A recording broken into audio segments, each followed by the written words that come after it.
Hello guys, this video is about what is highway alignment. As per the definition, highway alignment is defined as the position or layout of center line of the highway on the ground is called as alignment. It means whatever the center line or the path of the highway we considered, and that center line is drawn on the ground is called as alignment. In simple words, the path chosen for the construction of road is called as alignment. Alignment includes straight path, horizontal deviation and curves. The curves may be horizontal curve or vertical curve. Okay. Now, due to improper alignment, there are so many problems such as increase in construction cost, increase in maintenance cost, increase in vehicle operation cost, and also increase in accident cost.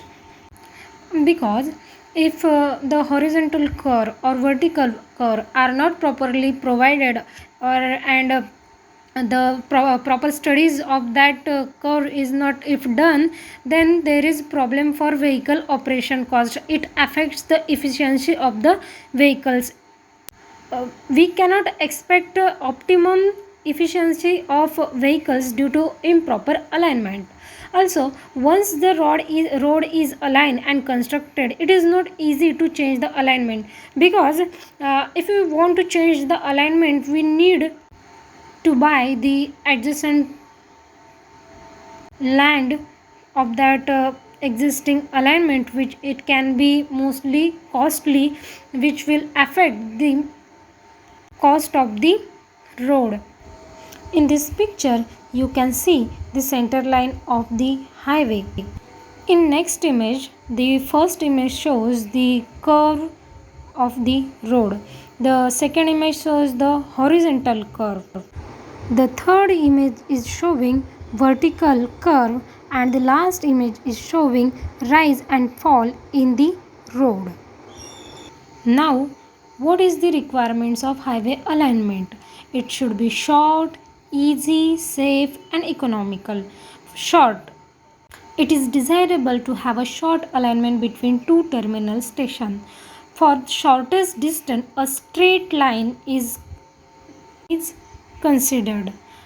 Easy. It should be easy to construct and maintain the road with minimum problem. Also easy of operation of vehicle. The construction of road can be easy if there is locally available material, man force, machineries. Then it will be easy, also economical.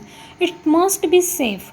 Safe enough for construction and maintenance from the point of view of stability of natural hill slope, embankment and cut slope. Also safe for traffic operation. Whatever slope we provide to the alignment of highway, it should be less than design slope. The embankment and cut slope also be safe for the traffic operation. The last point is economy. It must be economical. Total cost. What is including cost? Three types of cost are considered: maintenance cost, vehicle operation cost and construction cost. Including all these three costs, the construction of the pavement must be economical. Short distance can be achieved by providing straight distance by using or selecting straight alignment. Easiness can be obtained by providing proper horizontal curve, vertical curve, stopping distance, also intersections. Safety can be achieved providing shoulders, cambers, and economy can be achieved by thinking of future plans in while considering the alignment of highway or pavement. Now, factors controlling alignment: obligatory points, traffic, geometric design, economics, other consideration. What is obligatory point? These are control points governing the alignment of the highways. These control points may be divided broadly into two categories. First, point through which the alignment is to pass, and second, point through which the alignment should not pass. Obligatory points through which the road alignment has to pass may cause the alignment to often deviate from the shortest or easiest path. For example, if there is an existing bridge or intermediate town which is important, or any mountain through which the road is passing, in that situation the straight or easiest alignment of a highway should be deviate from its path. In this image, we can see there is hill, trees, or huts or houses, bridge, river, etc. are present. Therefore, to join the two stations, the alignment of road is deviated from its straight path, and it has taken some horizontal curve and some vertical curve. The second point is traffic. Origin and destination survey should be carried out in the area and the desired lines be drawn showing the trend of traffic flow. New road to be aligned should keep in view the desired lines, traffic flow patterns and trends. Now, how the topography of area controls the alignment of road. The alignment where possible should be avoided passing through marshy and low-lying land with poor drainage, flood-prone areas, unstable hilly features. In materials and constructional features, deep cutting should be avoided. Earthwork is to be balanced quantities of fillings and excavation. Alignment should preferably be through better soil area to minimize pavement thickness. Location may be near sources of embankment and pavement materials.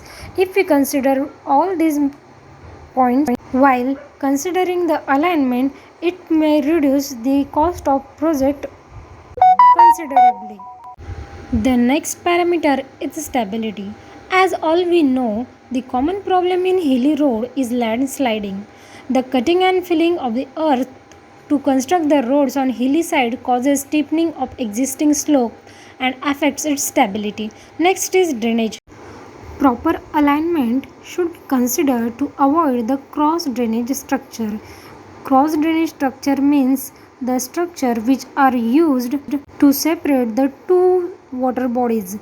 For example, if the river is flowing and there is any canal which is flowing over the river, so to avoid the mixing of two flows or water bodies, cross drainage structures are provided.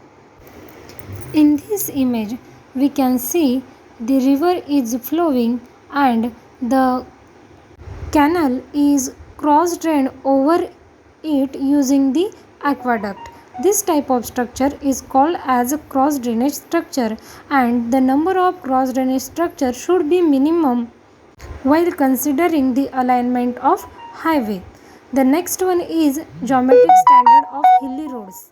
While considering the alignment for the hilly area, the vertical gradient, horizontal design speed, side distances such as the stopping side distance, overtake side distance, radius of curves are considered different than flat terrain, and the resisting length, the total work to be done to move the loads along the route taking horizontal length, the actual difference in level between two stations, and the sum of the ineffective rise and fall in excess of floating gradient should be kept as low as possible. Thank you.